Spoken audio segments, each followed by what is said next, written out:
Shalom sobat yang terkasih. Video ini dibuat sebagai jawaban atas permintaan dari salah satu subscriber. Saya mau mulai dengan satu kisah yang mungkin terasa dekat. Ada seorang ibu lansia, baik, rajin berdoa. Setiap kali anaknya pulang, ibu itu selalu menyediakan makanan kesukaan anak-anaknya.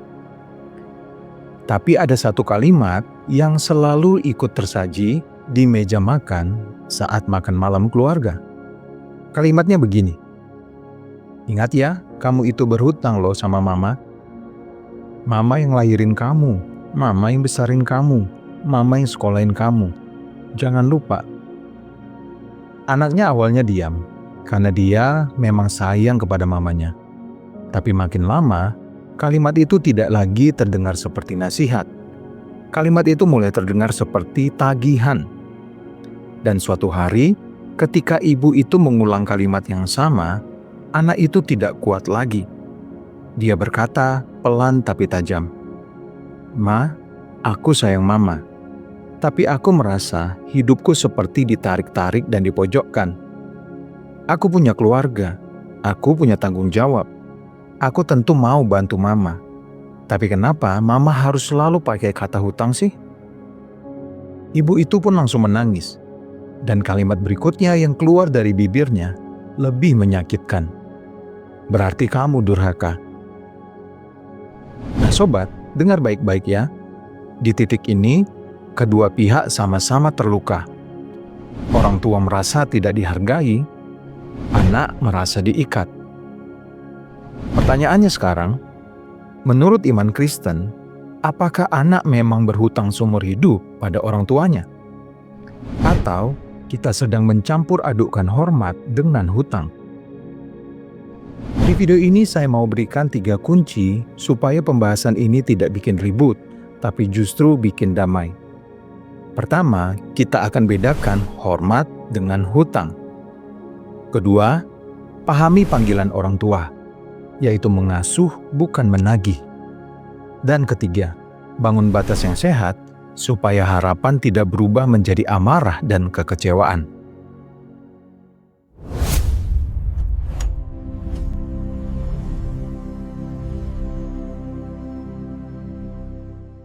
Nah sobat, kalau kamu sedang jadi anak yang tertekan, saya mau kamu dengar ini dengan tenang. Kalau kamu adalah orang tua yang merasa dilupakan, saya juga mau kamu dengar ini dengan hati yang terbuka. Kita tidak sedang cari siapa yang paling benar, kita sedang mencari jalan supaya keluarga kita tetap berada dalam kasih Allah.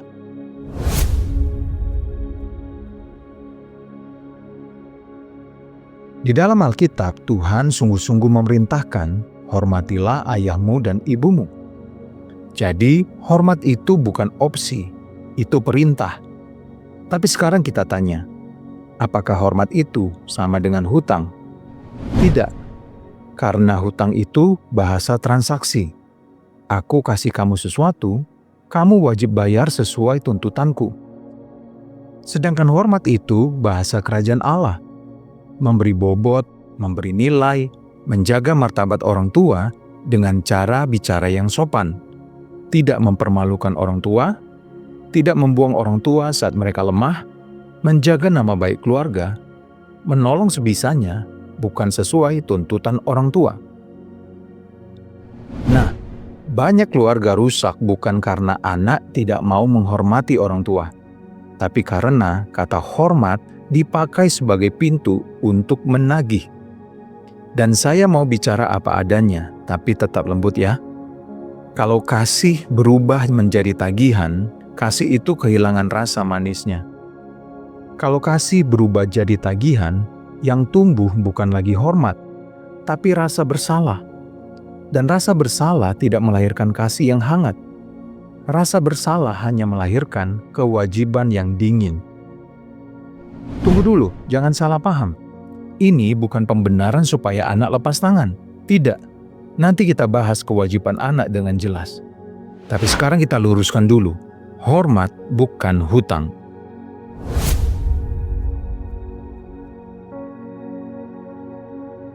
Sekarang kita masuk ke sisi orang tua. Saya paham, banyak orang tua berkata kepada anaknya, "Kamu berhutang bukan karena jahat." Kadang karena takut. Takut ditinggal, takut kesepian, takut tidak ada yang peduli saat mereka sakit. Tapi justru di sini kita perlu cahaya Injil untuk menerangi kehidupan kita. Melahirkan dan membesarkan anak adalah panggilan dan tanggung jawab orang tua di hadapan Tuhan. Itu bukan proyek investasi, itu bukan tabungan masa tua. Maka ketika orang tua berkata, "Aku besarin kamu, jadi kamu harus bayar." Tanpa sadar, orang tua sedang mengubah kasih menjadi sebuah kontrak. Padahal kasih orang tua yang kudus itu begini, "Aku membesarkan kamu karena aku mencintai kamu, dan karena Tuhan mempercayakan kamu kepadaku."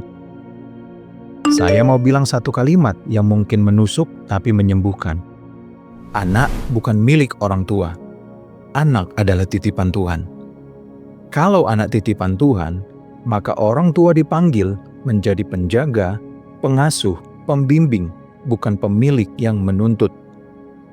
Dan perhatikan sobat, ketika orang tua mulai menuntut, biasanya yang muncul adalah siklus ini. Orang tua berharap besar. Anak tidak bisa memenuhi semua harapan. Kemudian orang tua menjadi kecewa. Kekecewaan itu berubah menjadi amarah. Amarah berubah menjadi kalimat durhaka. Kemudian anak makin menjauh, orang tua makin takut, lalu tuntutan makin keras. Nah, siklus ini bisa menghancurkan rumah. Injil memutus siklus itu dengan satu jalan, mengubah harapan menjadi doa.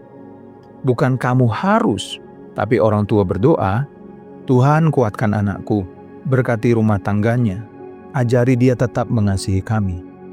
Itu beda suasananya, itu beda rohnya.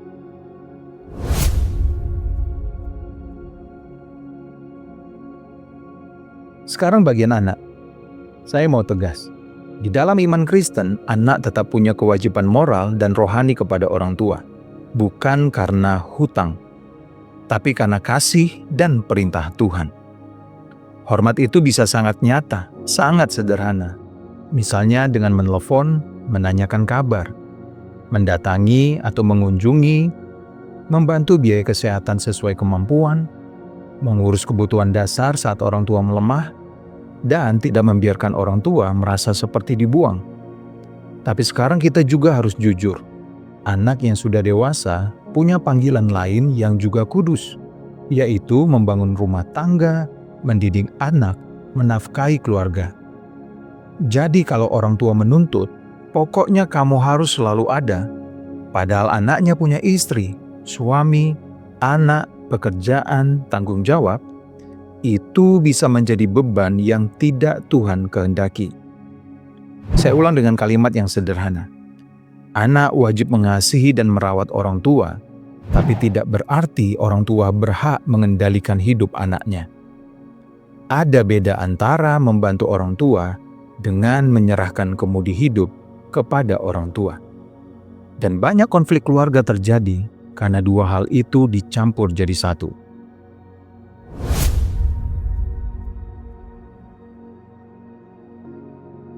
Sekarang saya mau kasih tanda-tandanya di mana hormat sudah berubah menjadi kontrol, supaya kita bisa bercermin, bukan untuk menghakimi, tapi untuk memperbaiki. Tanda pertama, kasih selalu disertai kalimat ancaman halus. Kalau kamu sayang mama, kamu harus begini dan begitu. Tanda kedua, rasa bersalah dijadikan senjata. Mama sakit karena kamu. Mama sedih karena kamu. Seolah-olah semua emosi orang tua wajib ditanggung anak. Tanda ketiga, perbandingan. Lihat itu si A, anaknya baik. Kamu gimana? Tanda keempat, prioritas rumah tangga anak tidak dihormati. Misalnya, menuntut anak memilih orang tua di atas pasangan dan anaknya dalam semua hal. Tanda kelima, marah terus-menerus ketika harapan tidak terpenuhi. Bukan kecewa yang sehat, tapi marah yang berulang dan menjadi pola. Kalau tanda-tanda ini ada di dalam keluarga kita, hati-hati. Itu bukan lagi murni hormat, itu sudah masuk ke pola kontrol. Dan kontrol tidak melahirkan kasih, kontrol melahirkan jarak. Nah pertanyaannya, kalau ini terjadi, apa yang harus kita lakukan supaya tidak ribut? Saya mau kasih 3 kalimat emas yang bisa kita pakai.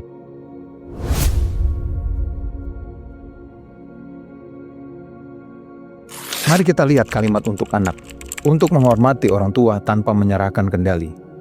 Kalimat pertama, Ma, Pa, aku sayang kalian, aku tetap mau jaga kalian. Kalimat kedua, aku mau bantu, tapi aku perlu mengatur juga bersama keluargaku, supaya semuanya seimbang. Kalimat ketiga, kalau ada yang membuat mama atau papa kecewa, tolong bilang dengan tenang, aku tidak mau kita saling menuduh. Aku mau kita saling mengerti. Ini bukan melawan, ini menghormati dengan dewasa.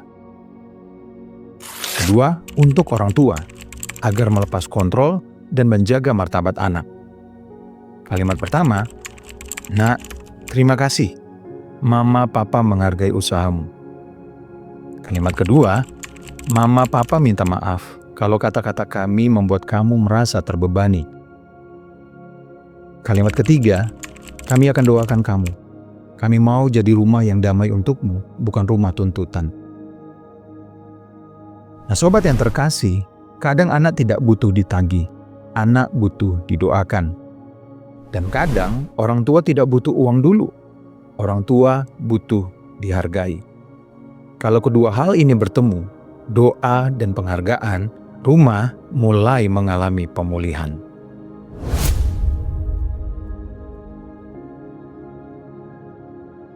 Sekarang saya mau kasih aplikasi sederhana untuk orang tua. Mulai hari ini, latih satu perubahan. Setiap kali kamu ingin mengatakan, kamu harus berhenti dulu. Tahan ucapanmu, tarik nafas, dan ubah itu menjadi doa. Tuhan berkati anakku, kuatkan dia, lembutkan hatinya, jadikan dia anak yang hormat. Untuk kita anak-anak, mulai dari hal kecil yang konsisten. Jangan tunggu sempurna. Satu telepon yang hangat, satu kunjungan yang tulus, satu bantuan yang bisa kamu lakukan. Itu sudah bernilai. Nah Sobat Pintu Berkat, kalau video ini menolong kamu, saya mau ajak kamu lakukan 3 hal. Pertama, tulis di komentar. Di dalam keluargamu, konflik paling sering terjadi karena apa? Cukup satu kata saja. Uang atau waktu, atau kata-kata. Saya akan baca dan saya akan buat video lanjutan sesuai yang paling banyak. Kedua, share video ini ke satu orang yang kamu sayangi. Orang tua, anak, atau saudara yang sedang tegang hubungannya. Karena kadang share ini lebih lembut daripada debat. Ketiga, kalau kamu ingin seri khusus untuk lansia tentang damai dalam keluarga, klik like dan subscribe supaya seri ini bisa kita lanjutkan. Sobat yang terkasih, ingat ini, hormat itu perintah Tuhan, tapi kasih tidak boleh berubah jadi tagihan. Tuhan Yesus memberkati kamu dan keluargamu. Dibebaskan oleh firman, dikuatkan oleh kebenaran.